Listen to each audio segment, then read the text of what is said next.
It's crazy how people stick to what's normal, even if it costs them their health or their nerves. And those who try to find a better way are immediately weird. I don't give a shit.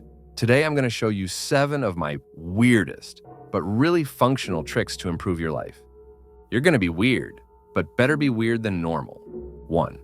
Do not use soap. What if I told you that shampoos and shower gels are all one big marketing ploy? You don't need any of these things, and they're only doing you harm. Why? Our skin has a natural protective layer and is home to a complex ecosystem of microorganisms. Soaps and shampoos can disrupt this barrier and microbiome. This can paradoxically lead to problems such as dry skin, eczema, or conversely to excessive sebum production as the body tries to compensate for the dryness. The body produces natural sebum oils that protect and moisturize the skin and hair. Constant washing removes these oils, which can lead to the need to use other products, conditioners, creams, to replace them. This brings us back to marketing.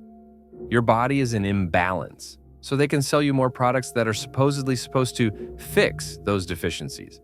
But the whole cycle just gets worse.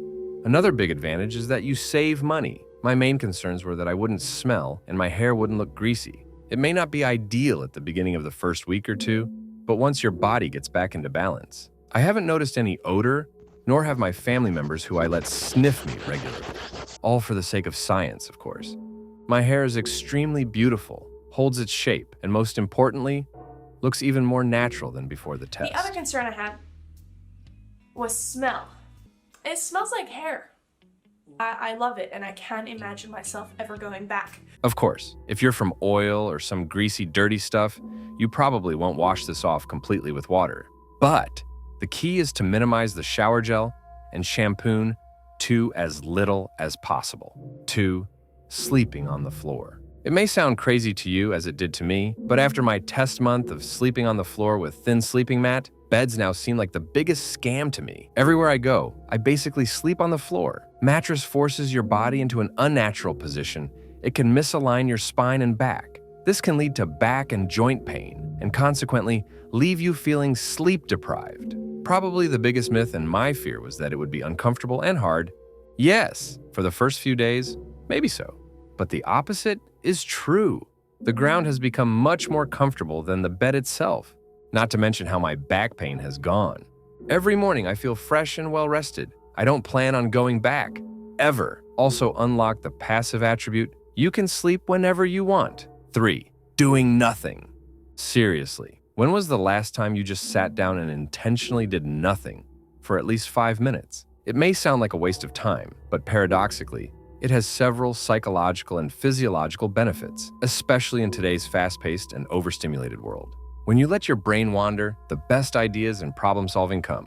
Plus, it's a great mental reset. It reduces stress, fights burnout, and recharges your batteries. So allowing yourself to intentionally do nothing is not laziness. It's a secret weapon and an advantage in today's world. 4. Talk to yourself out loud.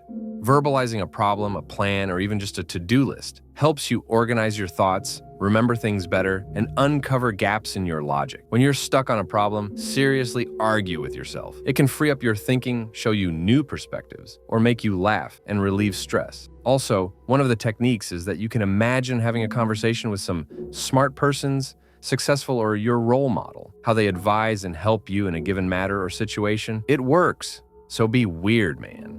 Number 5, walk barefoot more often. When you buy shoes, you try to buy the size that fits your foot.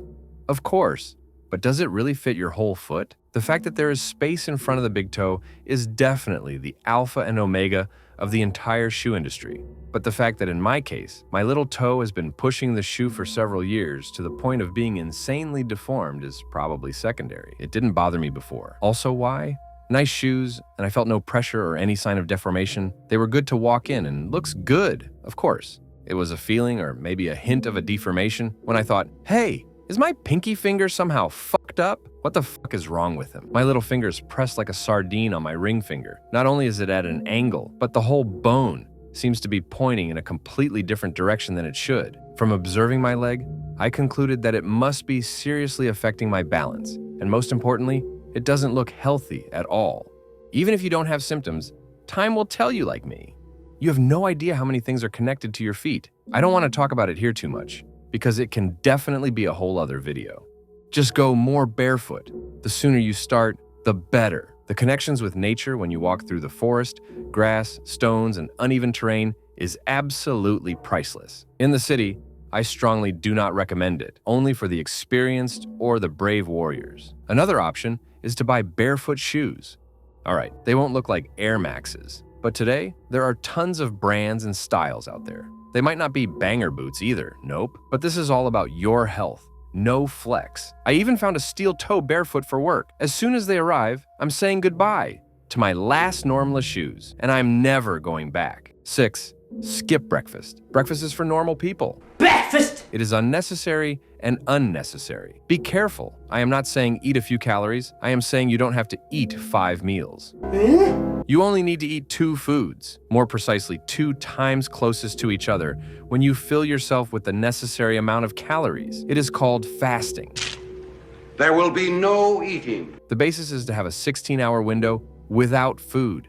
The benefits. You'll finally experience real mental clarity, not that foggy brain from constant eating. Your body gets a chance to actually repair itself instead of just digesting all the time, and the productivity is 7. Backpack in front. I just want you to think a little bit about why we wear a backpack on our back. Not only that you can't see it, so someone can easily take something from you. The chances depend on where you live, right? Or the backpack itself. But to get something out, you have to take it off. But if you had it in front, you just unzip the pocket and you have what you wanted. There won't be that many benefits here. But the most important one is that the backpack on your back, its weight naturally pulls you backward. Your body tries to counteract this by leaning forward, which can easily lead to poor posture and hunching. But when you have it in front, it forces your body to straighten out more. So instead of being a hunchback, you become a balanced alpha god. I recommend it to people who want to improve their posture. These were my 7th proven tips that improve my life. I hope you'll try some of them, or better yet, some of them you're already doing. This was just pure 9.